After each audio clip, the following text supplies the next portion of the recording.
Wunderschönen guten Abend, liebe Zuschauerinnen und Zuschauer. In der Sendung Die Stimme der kurdischen Geschichte und Kultur. Kurdisch, wir sagen Denge Diruk und Chanda Kurdi. Das Thema Migration in Deutschland und Europa von Khalat. Für die Sendung werden wir über verschiedene und interessante Themen über den allgemeinen Migrantinnen und Migranten von Kurden heute Abend besprechen. In der Fernsehsendung Khalat TV heute Abend das Thema unserer Sendung läutet: Sind die Migrationsprobleme und Migrationspolitik in Deutschland und der Europäischen Union ausreichend? Und etwas anderes: Wie integriert sind die Kurden in Deutschland und zum Interesse an politischen deutschen Gesellschaft? Und erfolgreich mit unserem Gast kurdischen und deutschen Bücher und andere Werken zu diesem Thema heute Abend. Außerdem im Allgemeinen das Problem der Einwanderung, warum die Zunahme der Einwanderung nach Europa in den letzten Jahren, der Aufstieg von Fremdenfeindlichkeit in Deutschland und Europa und seine Ursachen, werden wir andere Themen besprechen. Wir haben heute Abend einen Gast, Herr Fatah Timar, Kurde, der seit Jahren in Deutschland lebt, Schriftsteller und Lehrer. Wir werden Sie mit diesem Thema besprechen. Wir begrüßen unseren Gast, Herr Timar. Herzlich willkommen, Herr Fatah Timar, zu unserer Fernsehsendung. Dankeschön. Viel Erfolg für deine Sendung. Danke vielmals. Herr Timar, können Sie sich Zuschauerinnen und Zuschauer kurz vorstellen? Bitte. Ja, ich heiße, wie Sie gesagt haben, Fatah Timar. Ich bin seit eigentlich 1980 in Deutschland, aber 1981 habe ich angefangen, an der Schule zu unterrichten. Ich bin für Türkisch, Deutsch und kurdische Sprache war ich tätig in der Schule, an verschiedenen Schulen. Und seit Ende 2017 bin ich in die Rente gegangen. Jetzt, und seit ungefähr 2012 habe ich angefangen, dann alle Dinge, die ich gesammelt habe, Sprichwörter und Geschichten, Legende und so weiter. Ich habe nach und nach angefangen zu schreiben. Wir werden dazu, glaube ich, schon einiges sagen. Danke vielmals, Herr Timar. Also, alle Menschen haben in ihrer Vergangenheit eine Migrationsgeschichte. Niemand in Deutschland, in Europa oder auf der Welt kann sagen, dass ich keinen Migrationshintergrund habe. Niemand das kann sagen. Denn seit Jahrtausenden sind die Menschen aufgrund von Klimawandel, Hunger, politischer Druck, Krieg oder Vertreibung ständig umgezogen. Diese Situation dauert bis heute an. Die europäischen Länder und ihre Parlamente haben die vergangenen und in diesem Jahr über verschiedene Gesetzentwürfe zur Einwanderungs- und Asylpolitik entschieden. Also im Jahr 2019 kamen mehr als 1 Million Einwanderer, Mehrheit aus Syrien, aber auch Afghanistan, Türkei und Kurdistan und andere Länder, hauptsächlich nur nach Deutschland, in Ländern der Europäischen Union und aber auch in die Schweiz. Aber Mehrheit nach Deutschland gekommen, wir wissen das. Diese Migration geht verwindert weiter mit dem Ukraine-Russland-Krieg im Jahr 2022. Hunderttausende Flüchtlinge nach Europa, Deutschland und in die Schweiz. Doch aus irgendeinem Grund möchten die Mehrheit der Flüchtlinge nach Deutschland kommen. Jedes Jahr ertrinken 1000 Flüchtlinge im Meer oder sterben unterwegs an Kälte und Hunger, bevor sie Europa erreichen.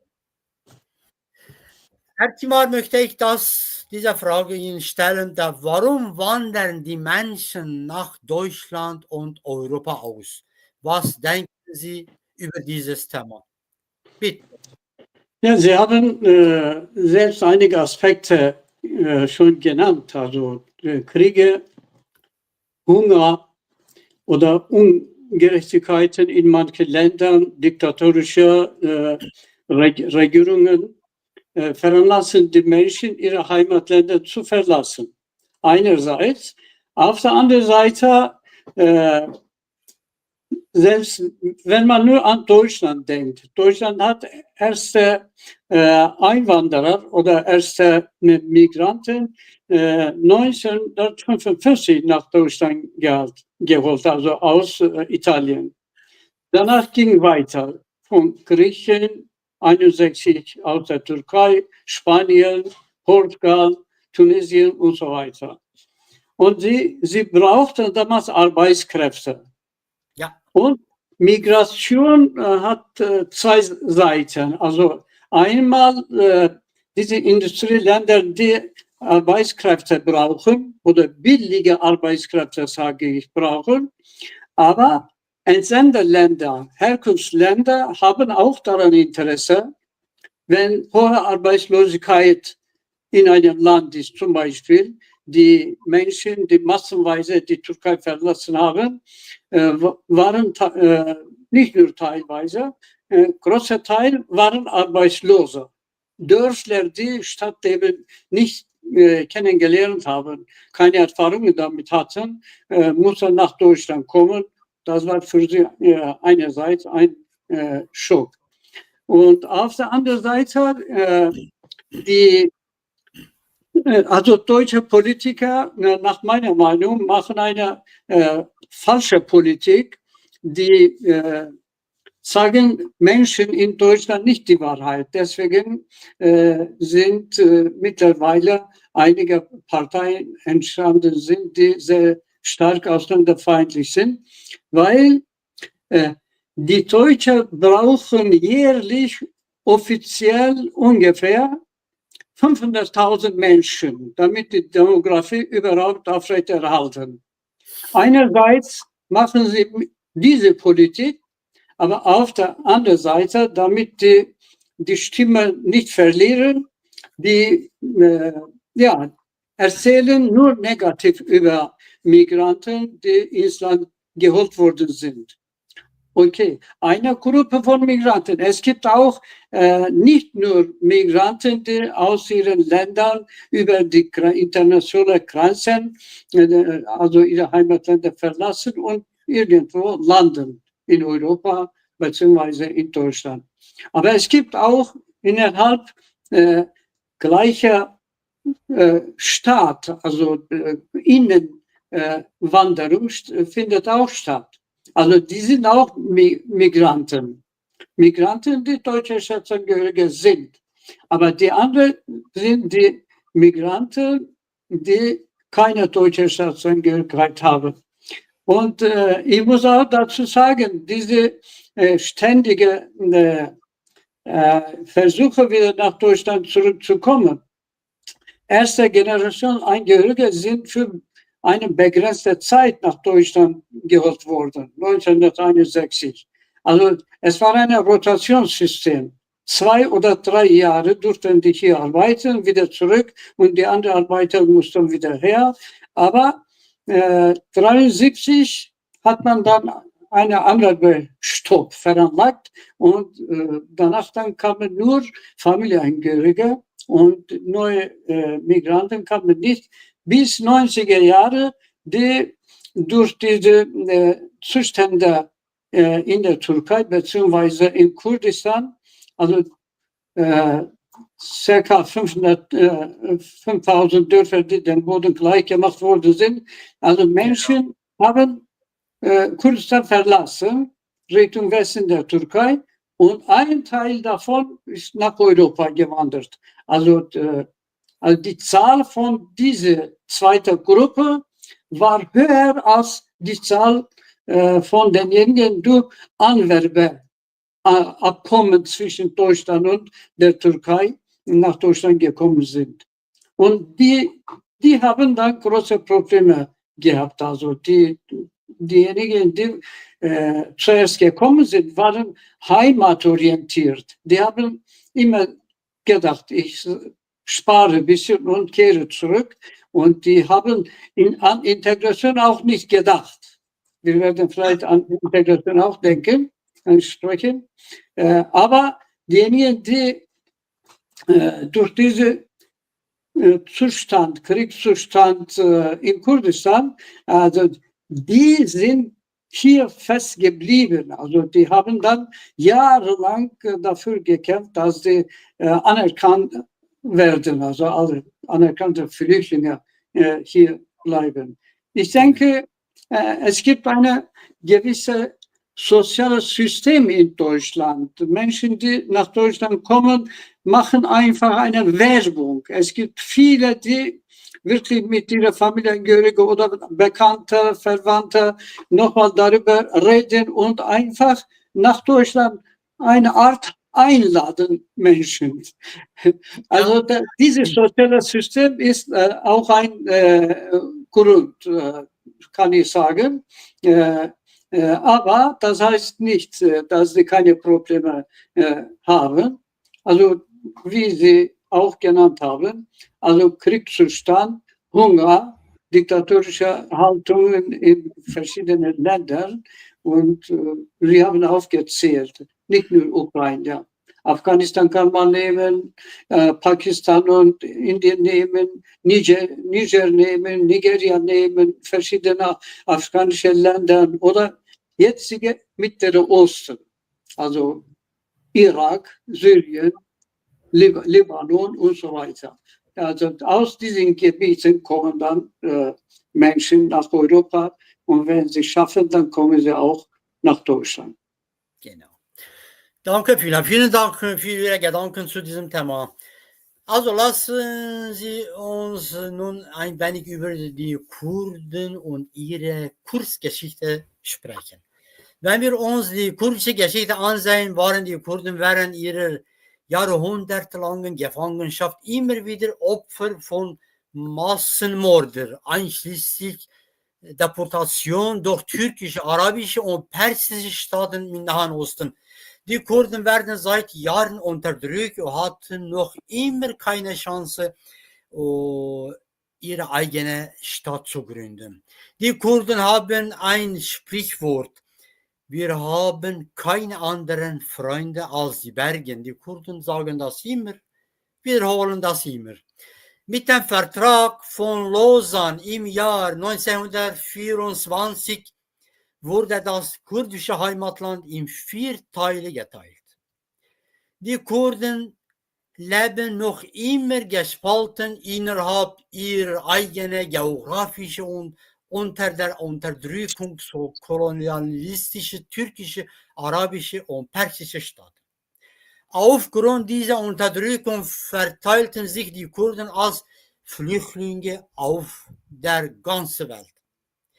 Obwohl die Geschichte der Migration bis vor dem Ersten Weltkrieg zurückreicht, erfolgte die Entstehung der kurdischen Diaspora in Europa, insbesondere in Deutschland und in der Schweiz und in den skandinavischen Ländern, größtenteils erst nach 1960 Jahren. Zwischen 1961 und 1973 kamen Tausende kurdische und türkische und Gastarbeiter, fast ausschließlich Männer aus der Türkei und Nordkurdistan in die Bundesrepublik Deutschland. Diese Gastarbeiter waren Kurden, Türken und später andere Nationen.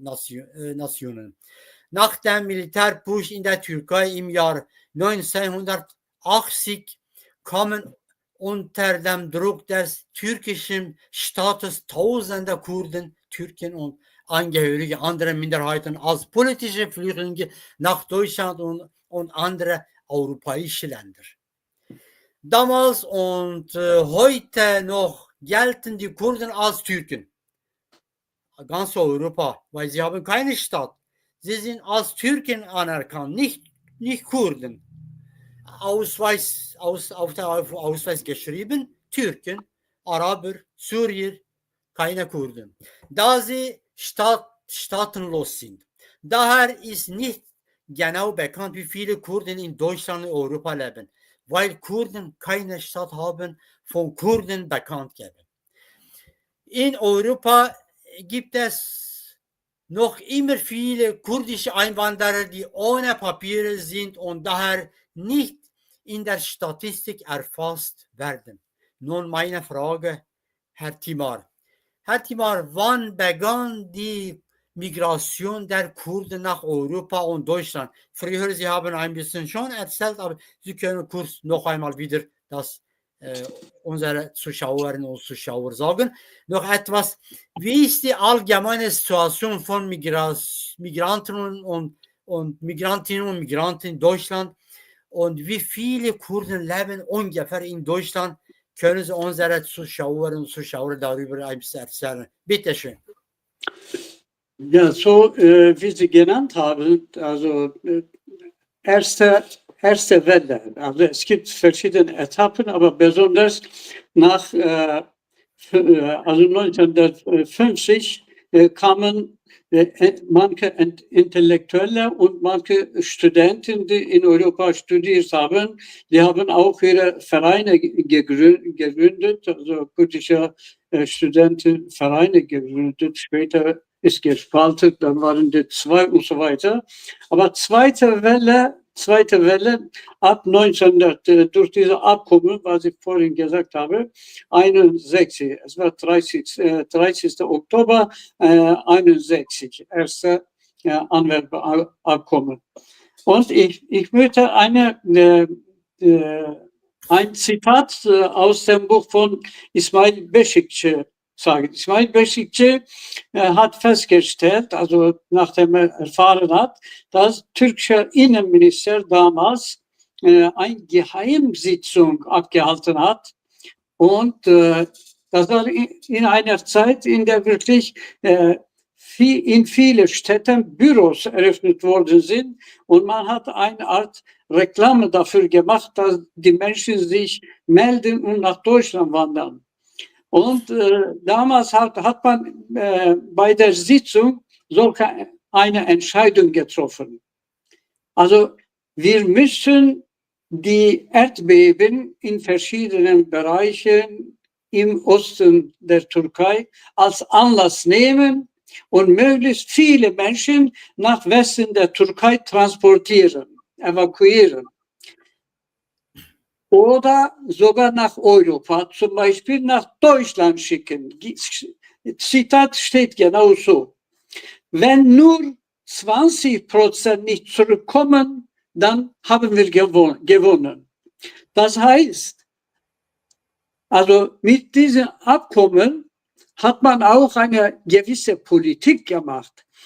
Aus welchen Städten haben die ersten Arbeiter geschickt? Nicht aus Diyarbakır, nicht aus Adıyaman, nicht aus Hakkari. Also Kars, Ardahan, Bayrut, Sivas, Dersim, Malatya, Gaziantep, Maraş. Diese Grenzstädte. Also Grenzstädte von Türkei, Kurdistan und Türkei. Für die Türkei. Genau. Türkei und Kurdistan-Grenze. Genau. Und Grund war, dass die Menschen wirklich, also Alphabetisierungsrate sehr hoch war. Viele haben auch Schulen besucht.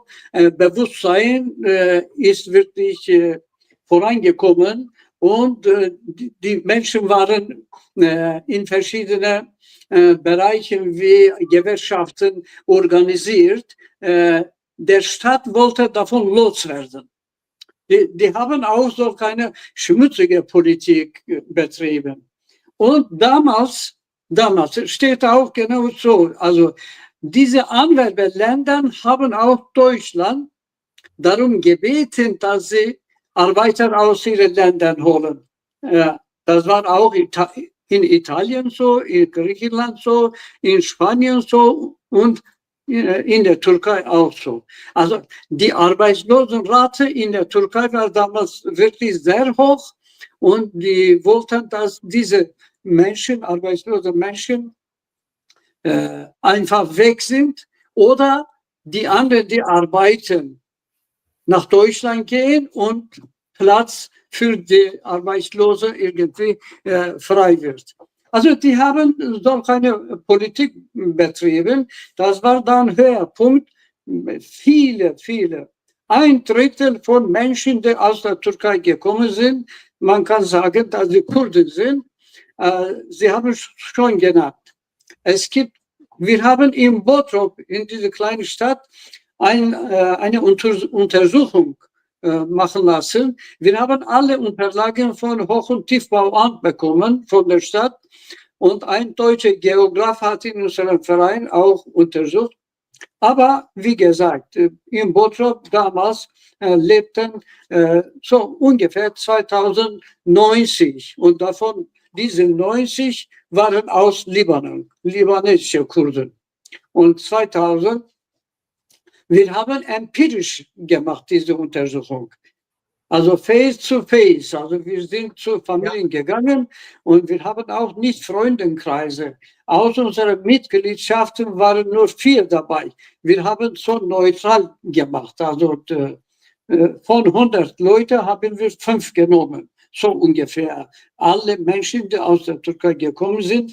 Aber wir haben auch viele ausgelassen, also weil wir nicht wussten, aus welche Stadt sie kommen, aus welcher Kreisstadt sie kommen. Weil Geburtsorten konnte man nicht glauben, weil sie meistens, also die sind Kurden, die leben in Istanbul, die leben in Samsun, die leben in Konya, die leben in verschiedenen anderen türkischen Städten. Man konnte nicht. Deswegen, bis heute hat man wirklich keine vernünftige also außer diese kleine Untersuchung in Bottrop und in Berlin hat man keine allgemeine Untersuchung und Feststellung für Kurden, weil sie haben genannt, weil die Kurden aus der Türkei als Türken registriert sind, Genau. aus dem Irak als Araber, aus Syrien als Araber, aus dem Iran sind sie auch als Perser Gerçekten. registriert. Deswegen, alles, was die Menschen manchmal nennen, reden die von 1,5 Millionen oder ungefähr 2 Millionen. Die sind Ratespiele nach meiner Meinung. Es stimmt nicht. Aber ich denke schon 1,2 bis 1,5 Millionen leben Kurden in Deutschland. Also 1, so über Daumen. ja, ja, ja, ja. Etwas interessant haben Sie auch gesagt, warum die Türkei, was für einen Grund Türkei hat, türkische und Nordkurdistan-Grenze, die Kurden nach Europa, nach Deutschland geschickt. Ich glaube, das war auch politisch, weil sie wollten kurdische Land einfach ohne Kurden. Genau. Sie wollten ausleeren, einfach Kurden schicken nach Europa irgendwo, einfach Kurdistan bleibt ohne Kurden. Das war eine Genau.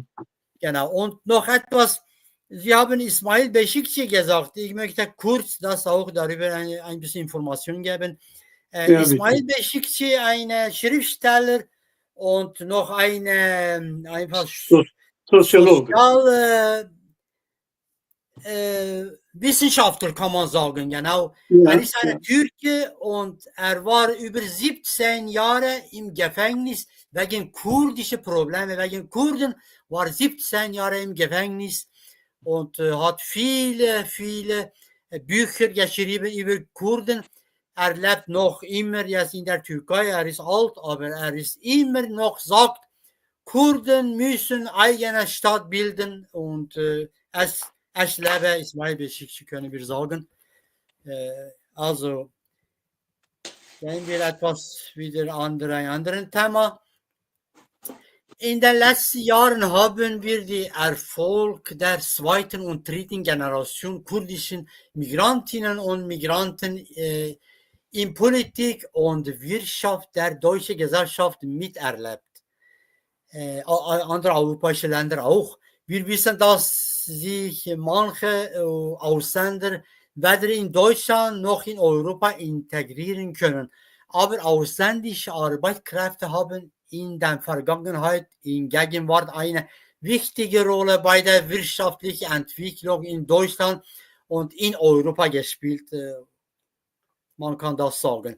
Gibt es Ihrer Meinung nach ein Migrationsproblem oder ein Integrationsproblem in Deutschland oder in Europa? Oder sind es Gewohnheiten von Migranten, die sie aus ihrer religiösen Kultur und Verhalten ihrem Land mitgebracht haben? Es gibt hierzu viele Diskussionen, aber bisher wurde noch nicht keine vollständige Lösung leider gefunden. Meine Frage, Herr Timar, warum integrieren einige Migranten nicht? Und wie steht es die Integration der Kurden, Migrantinnen und Migranten in Deutschland? Und welche Interesse haben Migrantinnen und Migranten und besondere Kurdinnen und Kurden an der Politik in Deutschland? Bitte, Herr Timar. Ja, also ob die Migranten sie nicht integrieren wollen oder welche Fehler gemacht worden sind. Ich denke, in Deutschland hat man das Wort Integration inhaltlich nicht gefüllt. Also die haben 50 Jahre lang Menschen als Gast betrachtet. Also die haben sogar so Ende 90er Jahre eine ganze Menge Menschen zurück in die Heimat geschickt. Also eine kleine Geldmenge haben sie zur Verfügung gestellt und die sind zurückgekehrt. Und die haben an Reintegration immer gedacht und in der Schule wurden die Kinder von den Familien aus der Türkei wurden auch nur in diese Richtung wirklich ausgebildet. Die haben ein bisschen Türkisch, ein bisschen Landeskunde und ein bisschen Geschichte. Wenn die zurückkehren, dann haben die in der Gesellschaft keine Probleme. Also als Lehrer habe ich das beobachtet. Ja. Und das Gleiche kann ich sagen, ich habe auch in Deutschland Germanistik und Politikwissenschaft nochmal studiert, neben meiner vollzeitigen Arbeit und politische Tätigkeiten und so weiter. Und ich habe auch an der Uni gemerkt, also für Integration gibt es keine Bemühungen. Ja. Keine Bemühungen. Integration ist nicht eine Einbahnstraße. Integration ist geben und nehmen. Wenn ich mit meinem kulturellen Hintergrund anerkannt werde, von der einheimischen Gesellschaft anerkannt werde, werde ich auch vielleicht noch pflichtbewusster mit der Gesellschaft umgehen. Sitten und Gebräuche von diesem Land oder Gesetze von diesem Land werde ich dann ernst nehmen und auch verteidigen, in der Gesellschaft auch Werbung davon machen. Aber wenn ein Land alle politische Kreise wie ein Chor einfach jedes Mal, wenn die vor den Wahlen stehen und nur mit dem Zeigefinger auf Migranten zeigen, auf Schmarotzer, also als, was weiß ich, also hinterbliebenen Menschen und so weiter, nur negative Äußerungen über Migranten erzählen, Integration kann nicht erfolgen. Aber ich kann sagen, und ich muss auch dazu sagen, alleine deutsche Sprache beherrschen ist auch keine Integration.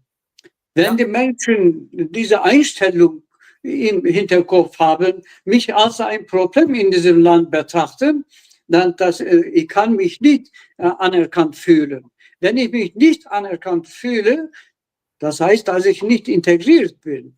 Also dann muss einheimische Gesellschaft etwas anbieten und Migranten müssen auch dieses Angebot annehmen. Also da wird dann ein bisschen gesund laufen. Aber einige Sachen sind natürlich schulische, für die Jugendlichen, die schulische Integration, irgendwie Sozialisation in Deutschland haben seit diesen letzten ein paar Jahren, kann ich sagen 20 Jahren. Es gibt eine gewisse Entwicklung. In meiner Stadt zum Beispiel leben seit ca. 70 Jahren Migranten in dieser Stadt, leben 100 in einer Stadt, die wirklich 119.000 Einwohner hat, aber darunter 120 verschiedene Kulturen beinhaltet. Ja, verschiedene Kulturen, von Österreicher bis Holländer bis, was weiß ich, verschiedene arabische Länder und Mittlerer Osten und so weiter und so weiter. Aber bis heute haben wir im Stadtrat kein einziger Migrant. Kein einziger Migrant. Und man hat immer mit diesen Ausländerbeiräten Migranten von eigentlicher Politik der Stadt ferngehalten. Ja. Ich war selber 20 Jahre drin, aber endlich habe ich protestiert und ich kandidiere seit letzten 5 Jahren nicht mehr. Und jetzt haben wir wieder Wahlen im September. Wurde vorgeschlagen, aber ich habe abgelehnt. Damit möchte ich sagen, es gibt bestimmt, Sie haben recht, Sie haben angedeutet, es gibt bestimmt manche Kreise, die gern arbeiten, Geld machen, aber mit der Gesellschaft möglichst nichts zu tun haben. Es gibt diese Kreise. Die sind konservativ muslimische Kreise, die wirklich Ghettos bilden, nur unter sich sind und so weiter. Also für die psychologischen Menschen ist diese Ghetto nicht schlecht, dass sie unter sich wohlfühlen. Aber auf der anderen Seite für eine Integration ist das ein Hindernis. Genau. Ein Hindernis. Ja, deswegen, es gibt solche Menschen, die wirklich bestimmte, ich möchte nicht bestimmte Volkskreise nennen, sie werden verstehen, wenn ich meine. Ich möchte nicht einfach bekannt geben, wer nicht will. Also es gibt viele Moscheekreise zum Beispiel von verschiedenen Kulturen, von Arabern, von Türken, von verschiedenen, muslimische Richtungen sind auch nicht immer gleich. Also die versuchen möglichst ihre Kinder, ihre Frauen und so weiter fernhalten von der einheimischen Gesellschaft. Aber auf der anderen Seite, es gibt Leute, die wirklich diese Grenzen einfach sprengen und eine qualifizierte Ausbildung machen und bei der Stadt arbeiten, in verschiedenen Organisationen arbeiten. Es gibt auch diese. Ich sage nicht, dass alles negativ ist, aber Staatspolitik, Staatsintegrationpolitik ist problematisch. Also als diese AfD in Thüringen viele Stimmen bekommen hat, gleich an dem Tag hat heutiger Ministerpräsident ganz laut gesagt, die Regierung muss Grenzen schließen, sonst passiert was, so ungefähr. Ja? Mhm. Und ich habe damals in Bottrop war eine Veranstaltung. Ich bin als Kurde, ein Anwalt als Türke, 2 Frauen wurden auf die Bühne eingeladen. Ich habe auch da gesagt, dass etablierte Parteien damit aufhören, mit AfD Argumente Stimmen zu fangen. Also nur damit die Stimmen bekommen, die arbeiten, dann machen Politik mit diesen Argumenten. Deswegen, Situation von Migranten, eine gewisse Angst entsteht bei den Menschen. Also, was passiert mit uns? Schicken uns wieder alle zurück und so weiter. Ja, deswegen glaube ich, das reicht. Genau, ja, ja. Ich glaube, dass Sie gesagt haben, Integration, Probleme oder Hindernis von Integration. Ich glaube, Stadt hat nicht eigene Politik und auch einige Migranten bemühen sich nicht integrieren. Ja. Zum Beispiel Türken. Türken gehen in die Moschee und Moschee-Imamen vom türkischen Regierung, vom Erdogan unterstützt und diese Kinder dort bekommen türkische, rassistische Ideen und so, sie erziehen so. Oder diese Imamen unterstützen Saudi-Arabien oder Katar und sie erziehen sie gegen Deutschen, gegen Christen. Das ist eine gefährliche Erziehung und das ist auch nicht gut. Eigentlich. Also es ist interessant, ich muss sagen, es gibt in manchen Städten, die Muslime, türkische Muslime, haben Moscheen gebaut, aber die Stadt hat 7 Millionen zur Verfügung gestellt. Ja. Die kriegen Unterstützung. Aber als ein Verein, also als eine wirklich progressive Verein, du kriegst keinen Cent für deine Arbeit. Ja. Also es gibt solche wirklich Probleme. Ja. Danke vielmals. Also,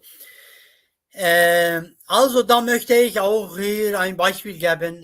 Wir, die politischen Flüchtlinge, kamen zu verschiedenen Zeiten nach Europa.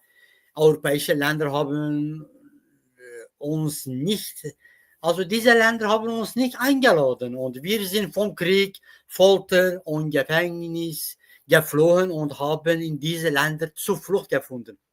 Nicht an einige wegen Hunger und wegen Arbeitslos gekommen, aber wir sind vom Krieg, vom Folter, vom Gefängnis in diese Länder gekommen. Wir werden nicht eingeladen, aber wenn wir diese Länder haben, so lange leben müssen oder eingebürgert werden, und müssen wir die Gesetze dieser Länder respektieren, die Sprache lernen und arbeiten. Mit anderen Worten, wir stehen vor einer Integration, wenn wir nur einer Teilintegration. Wenn die Migranten in diese Länder und was kaputt machen oder Terroranschläge machen und wie Al-Qaida oder wie ISIS macht und sie haben Europa wehrlose Menschen getötet auf der Straße, einfach bombardieren und wegen sie sagen, dass sie Christen und sie sind nicht Muslimen. Diese ist eine Nachteil für Migrantinnen und Migranten, große Nachteil für Migrantinnen und Migranten. Diese Situation hat rassistische Parteien in Europa gestärkt, die Demokratie beschädigt und Situation integrierte Flüchtlinge und auch verändert. Sie auch geschadet. Nicht alle Migrantinnen und Migranten sind dafür verantwortlich und es ist nicht ihre Schuld. Aber rassistische Parteien nutzen dies jedoch auf die politischen Bühne gegen alle Migrantinnen und Migranten. Migrantinnen und Migranten in Deutschland und Europa müssen solche schlechte Menschen ausgrenzen und bekämpfen. Auf diese Weise werden sie Demokratie schützen. Aus diesem Grund werde beispielsweise die AfD, Alternative für Deutschland, bei der letzten Wahl der Deutsche Bundestag 2 stärkste Partei geworden. In den letzten Jahren wurde neue Einwanderungsgesetz für Flüchtlinge erlassen. Millionen Flüchtlinge, die während der Merkel-Regierung nach Deutschland kamen, wurden von der AfD für fremdfeindliche Propaganda instrumentalisiert. Der Ampelkoalition ist nicht gelungen, diese Probleme zu lösen, und wir wissen auch nicht, wie erfolgreich die derzeitige Koalition von Union und SPD sein wird. Bei den nächsten Wahlen könnte die AfD stärkste Partei werden. Dadurch wird die Lage der Migranten weiter verschlechtert. Hier ist es notwendig, ein wenig darüber kurz zu denken, welche Pflichten Migranten haben sollten, um das Überleben der europäischen Demokratie zu sichern. Müssen Migranten härter arbeiten, auch wenn in den letzten Jahren die zweite und dritte Generation bei der Wahlen als Abgeordnete ins Parlament einziehen konnten, scheinen diesbezüglich keine große Anstrengungen zu bestehen, leider. Also lassen wir nun ein wenig über kurdische Sprache. Die Sprache und Kultur des kurdischen Volkes sind seit über 100 Jahren in Nordkurdistan von der türkischen Republik verboten. Millionen Kurden wurden assimiliert. In Deutschland und in Europa leben Tausende oder Millionen kurdische Familien. Es wäre gut, wenn das deutsche Behörden ihnen einige Möglichkeiten bieten würde, ihre eigene kurdische Sprache zu lernen. Tatsächlich sollte die Europäische Union zu diesem Thema ein Gesetz verabschieden, und um sicherzustellen, dass die Kurden ihre eigene Sprache lernen, weil die Kurden aufgrund verfassungsrechtlicher Hindernisse in der Türkei ihre Sprache Kurdisch noch immer nicht lernen. Tausende kurdische Familien wollen ihre Kinder Kurdisch beibringen, aber es gibt keine Adresse, an die sie sich wenden können. Herr Timar, Sie sind Lehrer, wir wissen das, und arbeiten auch beim kurdischen Verein in Deutschland. Ich glaube, Sie haben dieses Jahr einen neuen Verein in Deutschland eröffnet. Ich weiß nicht, ob es Haus der Kurden oder Schriftstellerverein oder andere heißt, weiß ich ganz nicht genau, was für ein Zweck dieser Verein. Was möchten Sie erreichen? Können Sie ein bisschen das erklären? Bitte. Also zuerst für muttersprachlicher Unterricht, Kurdisch. In Deutschland möchte ich ein paar Sätze sagen. Also seit 1992 hat angefangen, eigentlich das ist ein, ich denke, europäische Gemeinschaft hat so keine Möglichkeit veranlasst, dass die Sprachen, die in der Heimat nicht als anerkannte Landessprache sind, dürfen auch unterrichtet werden. So eine Entscheidung wurde getroffen. Und von daher für die Kurden wurde die Tür geöffnet. Also wir haben dann ab 1993 erstmal in Bremen, dann 1995 in Hannover, also Niedersachsen, und dann in verschiedenen Städten in Nordrhein-Westfalen. Also die haben das Projekt angefangen, in 5 verschiedene Städte, je eine Gruppe von 15 Kindern. Also wenn die Eltern ihre Kinder geschickt hätten, dann jedes Jahr eine weitere Gruppe wäre dazu gekommen.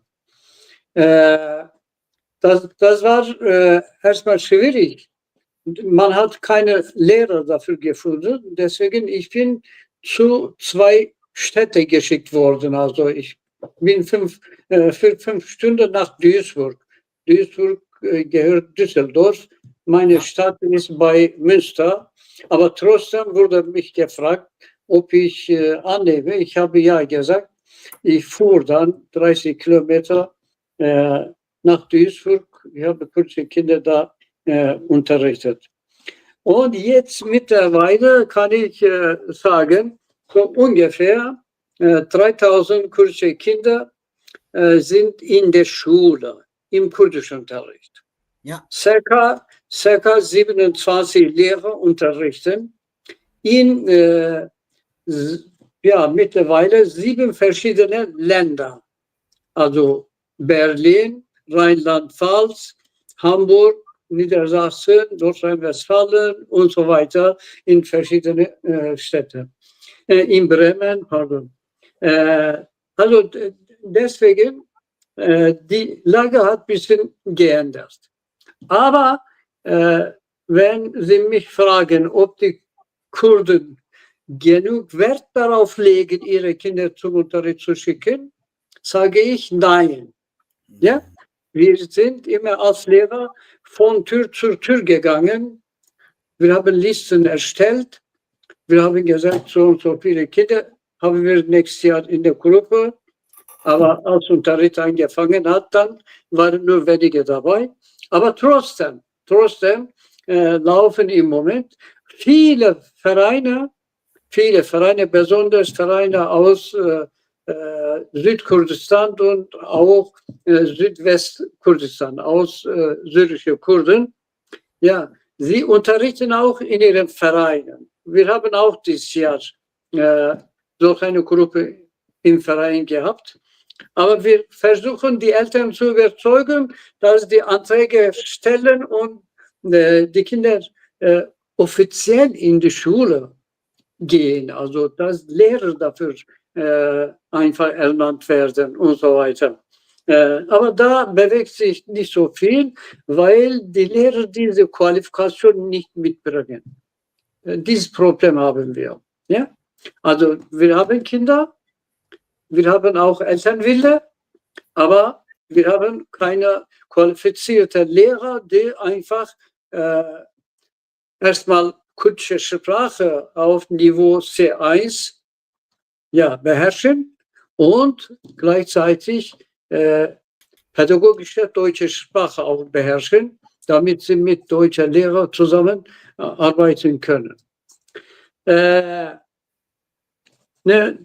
eigentliche Frage war eigentlich diese Gründung des Vereins. Wir haben unser alter Verein heißt Gesellschaft für Deutsch-Kurdische Freundschaft. Wir existieren seit 1981. Läuft weiter.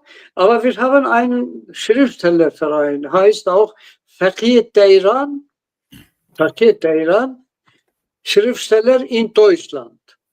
Wir haben absichtlich Namen von Fakir Teiran dazu genommen.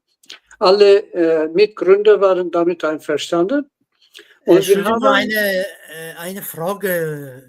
Wer ist dieser Fakir Teiran? Wieso haben Sie diesen Namen? Ja, Fakir Teiran ist ein kurdischer Klassiker, der so ungefähr 16. Jahrhundert mit vielen Namen einfach. Mit Fakir Teiran, mit Melai Garuk und so weiter. Mit verschiedenen Namen hat er seine Werke geschrieben, Lieder, Geschichten und so weiter geschrieben. Er ist jemand, der in der Zeit von Melai Jaziri gelebt hat.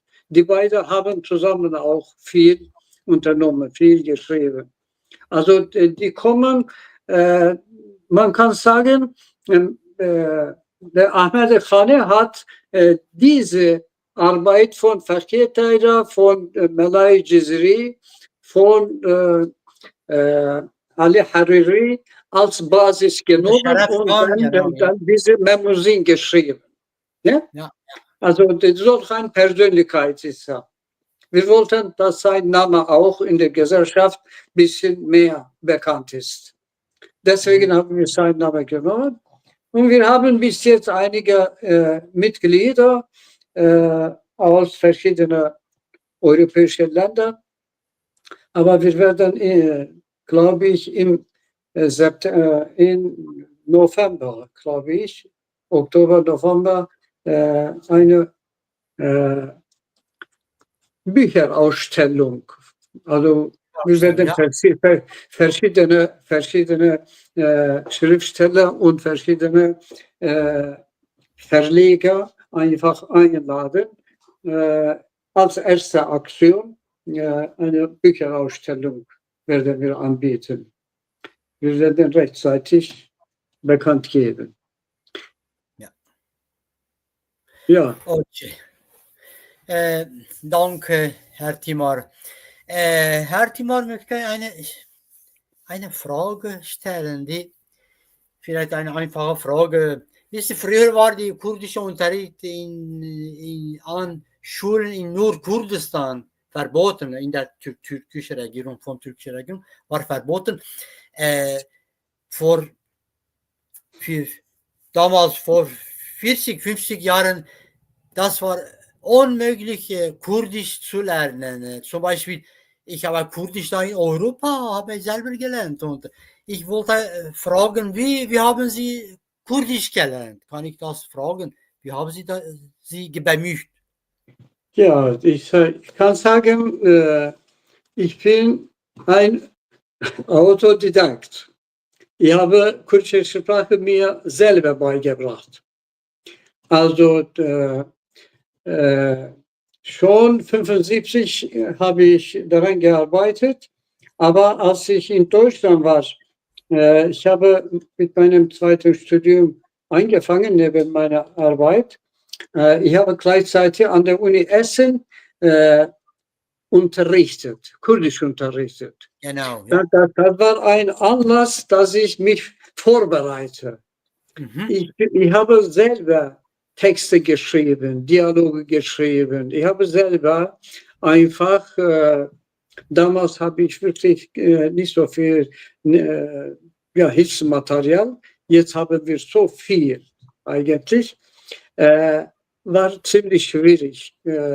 Ja, aber ich habe durchgezogen. Ich habe von 75 bis 92 ununterbrochen in der Woche einmal 2 Stunden an der Uni Essen unterrichtet, waren verschiedene Studenten von verschiedenen Kulturkreisen, waren auch so Mitarbeiter, wissenschaftliche Mitarbeiter der Uni dabei und so weiter. Und später habe ich auch einige Kursen, 2 Wochen, eine Woche Intensivkursen gemacht, wenn ich Zeit hatte. Also so habe ich mich schriftlich weitergebracht, dass ich so weit bin und selber Bücher schreibe. Also kurdische Grammatik auch beherrsche. Ja, danke. Herr Timar, wir wissen, dass Sie Schriftsteller und Lehrer sind. Sie schreiben Ihre Bücher sowohl auf Kurdisch als auch auf Deutsch. Wie kamen Sie auf die Idee, die Bücher zu schreiben? Handelt es sich bei Ihren Büchern um Romane, Erzählungen oder Recherchen? Über welche Thema schreiben Sie? Bitte, Herr Timar. Ja, danke schön. Also ich habe immer wirklich mich damit beschäftigt, gesammelt. Man kann sagen, ich bin Sammler. Ich habe wirklich kurdische mündliche Literatur gesammelt. Ich habe mit Menschen wirklich, die Analphabet sind, Frauen und Männer, einfach Geschichten, die im Dorf erzählt werden oder in meiner Kindheit schon damals erzählt wurden. Ich habe Tiergeschichten, das habe ich auch ins Deutsche übersetzt und mit einem deutschen Kollegen bieten wir auch Lesungen vor. Er liest auf Deutsch, ich lese auf Kurdisch und es gibt auch Übersetzungen, die ich übersetzt habe. Ich habe auch mir selber kyrillische Buchstaben beigebracht. Wie ich gesagt habe, ich bin Autodidakt. Ich habe ein Buch von einem Kurden aus Armenien, also auch in Lateinisch umgesetzt, also geschrieben. Und ich habe kurdische steht, man sieht jetzt auf diesem Bild, also es gibt darunter zwei Bücher, die Volksgeschichten sind. Volksgeschichten sind Ja. und nur mündliche Literatur. Es gibt darunter auch ein Buch, also mit, sehe ich jetzt gerade, mit Schrift, wie heißt das? Sprichwörter. Und ich habe drei Sachen auch hinzugefügt, wie Flucht oder wie die Frauen ihre Söhne und Mitarbeiter oder junge Frauen gefleht haben, also oder sich bedankt haben, wenn sie für sie etwas getan haben und so weiter. Ich habe dann zwei Bücher, Destan heißt das, Legende. Jede ist 360 Seiten und beinhalten ungefähr 6 ganz lange wirklich Legende. Ich habe auch darunter ein Buch aus Türkisch ins Kurdisch übersetzt. Ich habe mit der Schriftstellerin gesprochen. 8 ganz schöne Geschichten sind drin. Alle sind mit eigener Identität. Wie kann man in einer Gesellschaft eigene Identität bewahren, aber für die einheimische Gesellschaft, für Neuigkeiten auch offen bleiben, also auch die andere. Also man hat eigentlich viele Identitäten. Also Männeridentität, Frauenidentität, kulturelle Identität, Schriftstelleridentität. Aber als nationale Identität, wie kann ich mich, mein Farbe behalten, aber deine auch anerkennen. Also die Geschichten habe ich deshalb ins Kurdisch übersetzt. Das waren wirklich für mich sehr wichtig. Also so habe ich angefangen. Jetzt habe ich 3 Bücher, wieder ein kleines Buch für Mütter und kleine Kinder selber geschrieben. Und ich habe alle meine Theaterstücke, die ich für große Veranstaltungen geschrieben habe damals, ich habe nochmal überlegt und alle diese Theaterstücke nochmal geschrieben. Die werden bald erscheinen. Also das Theaterstück, dieses Buch von dem Schriftsteller aus Armenien und diese für Babys und Mütter, was ich geschrieben habe, ja, die werden bald erscheinen. Also wir sind für Lesungen offen. Also mit Klaus Vater, also Klaus Vater liest auf Deutsch, ich lese auf Kurdisch, kommt ganz gut an. Wir haben bis jetzt an 2 Stellen gelesen und also nach den Ferien geht es weiter. Danke, ich glaube, Ihre Werke ist wichtig für kurdische Literatur und kurdische Kultur. Das ist sehr wichtig. Danke vielmals. Herr Timar, haben Sie heute Abend etwas zu unserer Sendung oder zu unserem Thema zu sagen? Oder möchten Sie zum Schluss noch etwas ergänzen? Bitte. Ja, ich möchte besonders für die Familien vielleicht etwas sagen. Leider, ja, Assimilation im Nordkurdistan ist sehr stark vorangetrieben. Alle Menschen, die massenweise nach Westen der Türkei einfach deportiert worden sind oder unfreiwillig Ort wechseln mussten, weil die Dörfer in Brand gesteckt worden sind. Also stehen vor einer wirklich starken Assimilation. Also die Sprache muss immer ein Thema bleiben unter Vereine, Verbände, Schriftsteller oder Media wie Sie zum Beispiel. Die Sprache muss immer aktuell bleiben. Wir haben im Moment als Kurden nur eine Waffe in der Hand. Das ist dann kurdische Sprache. Also laut wissenschaftlicher Erkenntnisse dann, es gibt viele einfach, wie man ein Volk als ein großer Volk nennen kann. Also erstmal muss eine gemeinsame Sprache sein, also muss man ein gemeinsamer Bazar, also haben oder auf eigenem Boden leben. Aber Wissenschaftler sagen, auch wenn man nicht in der Heimat lebt, auch in Diaspora, kann die kurdische Sprache weiter gepflegt werden. Das geht erstmal also darum, dass die Eltern als Kommunikationssprache in der Familie und möglichst dann immer, egal wo, stattfindet, dass schriftlich auch die Kinder diese Sprache lernen.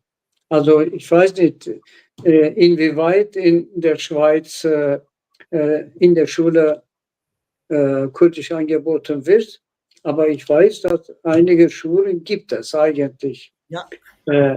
Ja, aber in Deutschland, wie gesagt, wir haben Lehrerprobleme. Sonst wird wirklich sich ein bisschen verbreiten. Über Ihre Sendung, ich kann mich nur bedanken. Ich glaube schon, wenn man Thema ein bisschen eingrenzt und für junge Menschen, für Menschen, die in Diaspora gelebt haben, deutschsprachiger Raum, also in der Schweiz, in Österreich, Sie haben vorhin gesagt, in Deutschland, wenn man alles zusammen nimmt, dann circa wirklich, dann kann man definitiv sagen, 1,7 Millionen Kurden leben in diesen drei Ländern. Von daher wäre gar nicht jeder, kann eine kurdische Persönlichkeit sein, kann ein, wie Sie vorhin mit Recht gefragt haben, wer ist diese Fakir? Ja? Also es kann kurdische Klassiker sein, kann eine Persönlichkeit wie fühlt sich ein Kurde, wenn er Ismail Beşikçi kennenlernt und seine Werke, die er über Kurden geschrieben hat. Wie fühle ich mich, wenn ich an Ismail Beşikçi denke? Oder es gibt so viele, wirklich mittlerweile, Bücher auf dem Markt. Kann auch über einen Inhalt eines Buches sein oder was wir für Jugendliche für wichtig halten. Dann kann man vielleicht recherchieren, wofür interessieren die Jugendlichen. Alle sagen Sprache, Historie und so weiter, aber Geografie ist auch nicht unwichtig. Deswegen, ich kann nur das sagen und mich bedanken, dass Sie heute Abend mir die Möglichkeit gegeben haben, dass ich mich darüber äußere. Wir bedanken Sie auch. Danke vielmals, Herr Timar. Liebe Zuschauerinnen und Zuschauer, bevor wir unsere Sendung mit Herr Fettah Timar beenden, möchten wir uns bei Herr Timar für die Teilnahme an unserer Sendung bedanken. Wir würden seine wertvollen Ansichten gerne an einer anderen Sendung wieder hören. Danke, Herr Timar. In unserer nächsten Sendung sind die Migrationsprobleme und Migrationspolitik in Deutschland und der Europäischen Union ausreichend von Khalat Fernsehsendung mit anderen Gästen wieder diskutieren. Wir sehen uns in der nächsten Sendung wieder. Wir wünschen Ihnen eine gute Zeit. Auf Wiedersehen. دمك خوش جوارات خازم شوباش آخر دا ببینن گلک سپاس کن. ایوار باش. ایوار باش. سپاس.